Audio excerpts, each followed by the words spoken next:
السلام علیکم ورحمۃ اللہ وبرکاتہ۔ اللہ کے رسول پاک صلی اللہ علیہ وسلم کے دست مبارک پر، یعنی آپ صلی اللہ علیہ وسلم کی خدمت میں اگر کوئی غیر ایمان والا، کوئی کافر ہو، کوئی مشرک ہو، یا کوئی یہودی ہو، یا کوئی اور مذہب کا ماننے والا ہو، ان سب چیزوں سے یعنی کفر اور شرک سے وہ توبہ کر کے کلمہ پڑھ کر کے مسلمان ہوتا، تو آپ صلی اللہ علیہ وسلم اول کس چیز کی اللہ کے رسول پاک صلی اللہ علیہ وسلم ہدایت فرماتے تھے، اور کون ایسی دعا ہے جو آپ صلی اللہ علیہ وسلم تاکید کرتے تھے اور آپ صلی اللہ علیہ وسلم زور ڈالتے تھے کہ اس دعا کو یاد کرو اور اس دعا کو پڑھا کرو؟ وہ کون سی دعا ہے اور وہ کون سا ایسا عمل ہے جس کے بارے میں اللہ کے رسول پاک صلی اللہ علیہ وسلم خاص طور سے اس کی تاکید فرماتے تھے؟ تو چلیے ہم اس کو آپ لوگوں کو بتاتے چلیں کہ آپ صلی اللہ علیہ وسلم کی خدمت میں اگر کوئی کلمہ پڑھ کر کے مسلمان ہوتا تو آپ صلی اللہ علیہ وسلم کلمہ شہادت، کلمہ طیبہ پڑھانے کے بعد جو ہے، کلمہ توحید پڑھانے کے بعد جو ہے، اول آپ صلی اللہ علیہ وسلم نماز کی ہدایت فرماتے تھے کہ نماز شروع کرو، نماز پڑھنا ہے۔ نماز میں دراصل اس میں جو ہے، نماز میں تو پڑھنے کی بہت ساری چیزیں ہیں، تو گویا کہ نماز پڑھنے کا مطلب یہ ہے کہ نماز پڑھنا ہے، لیکن نماز کو سیکھنا ہے کہ نماز میں کیا کیا پڑھنا ہے اور کس طرح نماز پڑھنی ہے۔ تو دیکھیے، ایک ہے نماز کے اندر جو چیز پڑھی جاتی ہے وہ چیز، اور اسی طریقے سے نماز کی ایک حیت، ایک شکل جو ہوتی ہے کہ مثال کے طور پر قیام ہے تو کس طرح کھڑا ہونا ہے، رکوع کرنا ہے، سجدہ کرنا ہے، یہ چیز جو ہے آدمی دیکھ کر کے بھی آدمی کر سکتا ہے، لیکن جو چیز پڑھنے والی ہے تو اس کو تو یاد کرنا پڑے گا۔ تو گویا کہ آپ صلی اللہ علیہ وسلم ایک لفظ میں ساری چیزوں کی ہدایت فرما دیتے تھے کہ کلمہ پڑھ کر کے ایمان لیا، وہ مسلمان تو ہو گئے، ایمان کے اندر تو داخل ہو گئے، لیکن ابھی سے نماز شروع کر دو۔ چونکہ دیکھیے اعمال تو اور بھی ہے، جیسے روزہ، اسی طریقے سے زکوٰۃ، اسی طریقے سے حج، لیکن چونکہ کوئی ضروری نہیں ہے کہ سب لوگ کلمہ رمضان میں ہی پڑھتے ہو کہ روزہ رکھنا ہے، کل سے روزہ رکھنا ہے، ایسا بھی نہیں ہے۔ ہاں، ایسا ہے کہ اگر کوئی شخص جو ہے ایمان والا، اگر کوئی غیر ایمان والا کلمہ پڑھ کر کے مسلمان ہوا، رمضان کا مہینہ ہے، تو پھر جو ہے اس کو کل سے روزہ رکھنا ہے۔ اسی طریقے سے اس کے اوپر زکوٰۃ فرض ہے، تو پھر زکوٰۃ کا مسئلہ پھر سال بھر کے بعد آئے گا مسئلہ، اور حج ہے، عمرہ ہے، تو یہ حج ہے تو یہ بھی جو ہے پھر اس کی مالیت کو دیکھی جائے، لیکن اول تاکید آپ صلی اللہ علیہ وسلم کی یہ ہوتی تھی کہ نماز شروع کرو، نماز پڑھو، اور نماز کا طریقہ وغیرہ بھی سیکھنا ہے۔ تو لہٰذا اس سے ایک بات سمجھ لینی چاہیے۔ بتائیے، اللہ کے رسول پاک صلی اللہ علیہ وسلم کے پاس اگر کوئی غیر ایمان والا کلمہ پڑھتا تو سب سے پہلے نماز کی تاکید کر دی، تو ہم مسلمانوں کے لیے بھی کتنا ضروری ہے؟ بتائیے، ہم مسلمانوں کے لیے کتنا ضروری ہے، لیکن کتنے ایمان والے ہیں جو نماز پڑھتے ہیں؟ کتنے ایمان والے ہیں؟ ایک صاحب بتا رہے تھے صرف 2% نمازی ہے، 2%، یعنی 100 میں 2 نمازی ہے، 100 میں 2 نمازی ہے، 100 میں 2 نمازی ہے۔ بتائیے کہ 98% جو ہے، 98، 97، 95% بے نمازی ہے۔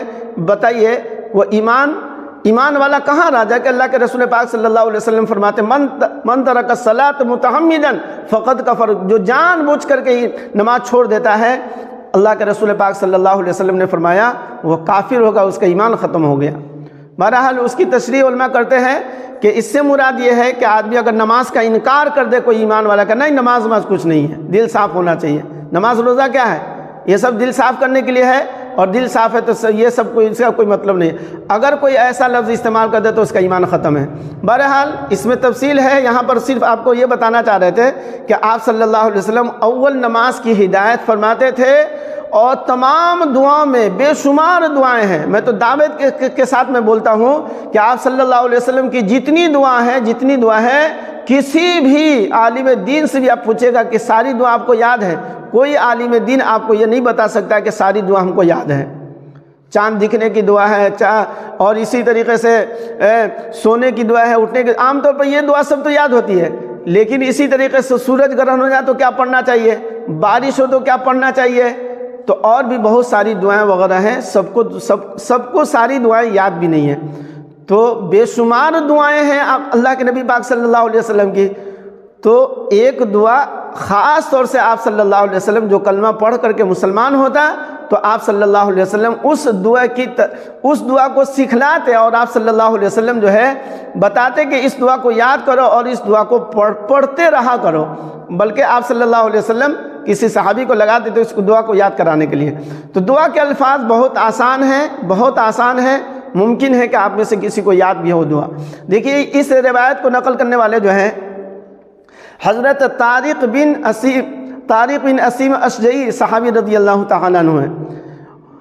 یہ مسلم شریف کی روایت ہے، یعنی مسلم شریف کے اندر یہ حدیث پاک ہے، اور اس حدیث پاک کا حوالہ حدیث نمبر ہے 2697۔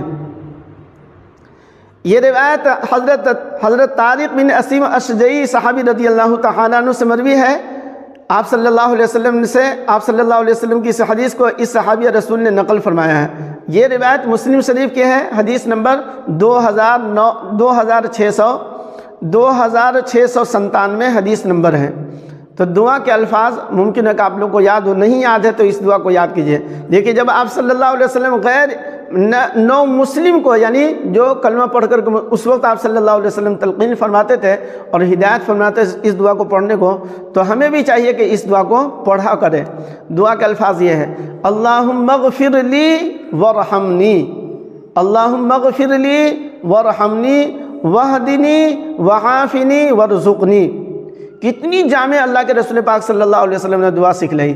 اے اللہ میری مغفرت فرما، مغفرت تو سب سے اہم چیز ہے۔ ورحمنی، میرے اوپر رحم فرما۔ وہدنی، اللہ مجھے ہدایت عطا فرما۔ ابھی تو کلمہ پڑھ کر گئے، ہمیں ہدایت تو ملی گئی ہے، ایمان کے اندر تو داخل ہو گئے ہیں، مزید اسی ہدایت کے اوپر ہمیں قائم رکھنا ہے، اس ایمان کے اوپر قائم رکھنا، اسی کے اوپر ہمیں قائم اور دائم رکھنا ہے۔ ہدایت آج ملے تو ایسا نہ کہ اس ہدایت کو آپ چھین لیں، اسی ہدایت کے اوپر ہمیں قائم دائم رکھنا ہے۔ وہدنی وعافنی، مجھے عافیت عطا فرما، مجھے عافیت عطا فرما۔ دنیا میں عافیت اور سکون کی دعا مانگنی چاہیے۔